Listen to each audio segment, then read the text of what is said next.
मुंबई पदवीधर मतदारसंघातून अनिल परब विजयी झाले। 44,784 मतांनी त्यांचा विजय झाला। भाजपच्या किरण शेलारांचा पराभव झाला। तर मुंबई पदवीधर मतदारसंघातून अनिल परब विजयी झाले। 44,784 मतांनी अनिल परबांचा विजय झाला, तर भाजपच्या किरण शेलार यांचा मात्र पराभव झाला।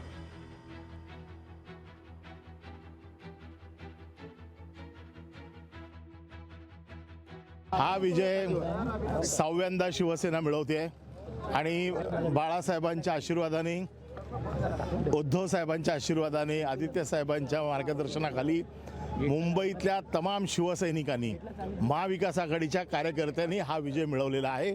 हा अनिल परबचा विजय नाही, हा विजय मुंबईतल्या सगळ्या छोट्या छोट्या शिवसैनिकांचा हा विजय आहे। निवडणुकीमध्ये जय पराजय होत असतात, जिंकणाऱ्यांचं अभिनंदन तर आहेच, पण मी सुरुवातीलाही म्हटलं की परब या निवडणुकीमध्ये नोटांचा जो वापर आपण केला त्यामुळे परब अरब असल्यासारखे आले होते आणि म्हणून त्यांनी केलेल्या नोटांच्या वापराच्या आधारावर या निवडणुकीत त्यांनी जो काही प्रकार केला तो आम्हाला मान्य नाही आणि म्हणून त्यांचा विजय झाला असेल तर त्यांना शुभेच्छा। भाऊ, मुंबईतल्या दोन्ही जागा ठाकरे गटाने जिंकलेल्या आहे। कोकणची जागा आम्ही जिंकली ते तुम्हाला आठवत नाहीये। कोकणची जागा आम्ही जिंकली ते तुम्हाला आठवत नाहीये।